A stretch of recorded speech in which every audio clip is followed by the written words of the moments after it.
I know it was a meaningful time of discussion. So prepare your hearts for our next segment, and it's going to be about storytelling.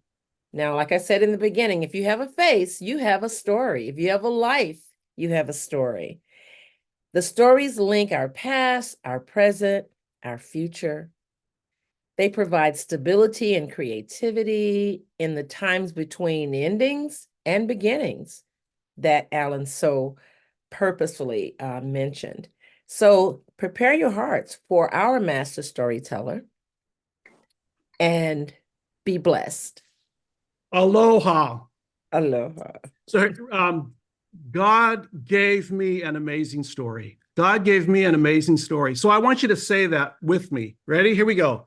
God gave me an amazing story. Okay, I see some lips not moving. And so don't make me single you out. Do this now. God gave me an amazing story. Here we go. God gave me an amazing story. And God gave you an amazing story. Here we go. Ready? God gave. Oh, okay. Not everybody's playing. Here we go. One more time. God gave you an amazing story. And so we're going to talk about stories, but I want to begin with this. A couple weeks ago, I had the opportunity, or earlier in the month, to go to a grandparents, grandkids camp. And so I had the opportunity to be both speaker and also spend it with my grandson, Levi. Here I am telling the story about Joshua and the walls of Jericho. And as you can see, the kids are there. The grandparents served as the walls of Jericho in my story. And so we have the kids, they're walking around. You can see that little box to the right, the yellow box. That was the Ark of the Covenant. We also had kids with little horns, noisemakers, blowing their horns as they walked around. And then what happened was the walls came tumbling down. So we had the grandparents fall down and sit down, but the grandkids were able to help pick them up. And so we're just reflecting upon the story right now and about Jericho. One of the questions that I asked as we broke up into groups, I asked the grandkids to ask your grandparents, when did you see God do a big thing in your life? And so we had these discussions going on with grandparents sharing with their grandkids how they saw God do something big in their life. The next day, the next question was this. The next question was, tell me when you asked Jesus into your life and what was it like? And so many of these grandparents, for the very, very first time, got to share with their grandkids about their conversion, about their walking with Jesus and how that began. There was one couple, in fact, earlier in the picture, they brought four of their grandchildren. And yes, that picture right there, they brought four of their grandchildren. One of the little girls that's looking towards us and the little boy in green that's sitting across the way. They don't go to church. The two in the middle, the other cousins, they attend church. And as we were sharing a story during one of the meals, I said, hey, can you share me your favorite Bible story? And the young boy with the long hair said, I love the story of Moses and the story of the 10 Commandments. And his cousin asked, what are the 10 Commandments? And so the little boy the cousin got to share with his cousin what the 10 Commandments were. And so stories are so important. And this is kind of the group picture here. We got all the parents and the grandparents. And this is what I learned about. I think, you know what Crescendo really is about? It's like youth group for big kids, right? We're just part of a youth group for big kids. And even at this camp that I was at, I mean, the grandparents, we were just a bunch of big kids. And so for me, Crescendo, we talk about vital living, vitality, and we're, with the life, but we are just like a youth group with big kids involved in it. But your story is important. You have an amazing story that God gave you.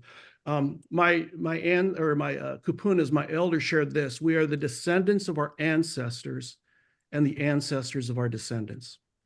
We are the descendants of our ancestors and the ancestors of our descendants. The stories that we have are the stories that came from our aunties, our uncles, our grandparents, and the stories that we'll leave behind to our kids, to our grandkids, to our nephews, to our nieces are significant. It ties us together as Ohana, as a family, if you will. The camp was a wonderful opportunity to create a place to tell stories, a place to talk stories. It gave a beautiful opportunity for me to, ask grandkids, ask your grandparents, about this. One of the things that we've done in my own family is to be able to share share stories and ask questions. And I was really blessed, even at camp, my grandson, my Mo'opuna, if you will, Levi says, "Hey, Tutupa, why do you like Star Wars so much?" And so I got to share my story back when I was in high school, the joy that I had with Star Wars and how fun that was. But creating spaces is so important for telling stories. And let me just give you some, just a couple of examples of maybe how you might want to do that. We have conference events, Grandparents' Day, Grandchildren's Day, that is a wonderful place and an opportunity to share your story. And when I talk about stories, it's not only about grandparents, it's about nieces and nephews or grandchildren, but it's nieces and nephews and anybody in your church. Discovering or sharing hobbies and recipes. Linda, one of our leaders with Crescendo, I'm not sure, Linda, but I was thinking it was tortillas, but teaching family recipes, coming together and bringing family members and church members together, and using recipes and sharing recipes to create food, but finding ways and sharing hobbies. One of the things my grandson and I do now, we build Legos together. We'll sit and we'll just do Legos. It's an opportunity to share stories. Maybe there's a secret recipe that you didn't pass along. My father-in-law just passed away, and my son said to me, I wish I would have learned Grandpa's recipe. Is there a recipe that you have that maybe you can share and to learn during stories? Start traditions. Traditions of maybe if you have the opportunity of getting together once a month for ice cream.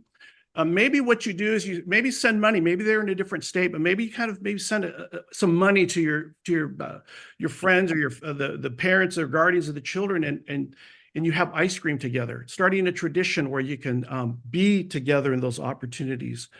Use your phone to record stories. We have Zoom. We have so many opportunities to be able to share these stories and connect. And so I would just say take advantage of it. One of the things that we did at our church, elders are called kupunas. And so we would have a kupuna youth dinner. And so I would ask the elders in our church, because many of them were the ones that were making history. Many of them are the ones that the students are reading about in history. So I would bring couples in, and we had 14 kids from the youth group. We'd have dinner together. And then I would tell these, our elders, our kupunas, just bring pictures. And so these stories would come out, and the kids would just be so engaged in those stories. And so they were just a wonderful, wonderful time. And so just finding and thinking of ways to engage and to find stories. One of the things we're going to do that's a little more practical is having a family press conference, right? Those press conferences where the president or a political person will come up and all these questions will be asked. But we want you to consider maybe having a family press conference where family members and especially the younger ones ask you questions. And so our Crescendo team has developed 25 questions. They'll be available to you. We'll let you know how to get those, but we've developed 25 questions, 25 questions. And then what we do is just cut up the questions, put them in a bowl, and then just draw, have whoever your children, grandchildren, nieces and nephews pull a question and simply ask you a question. And then you get to answer that question.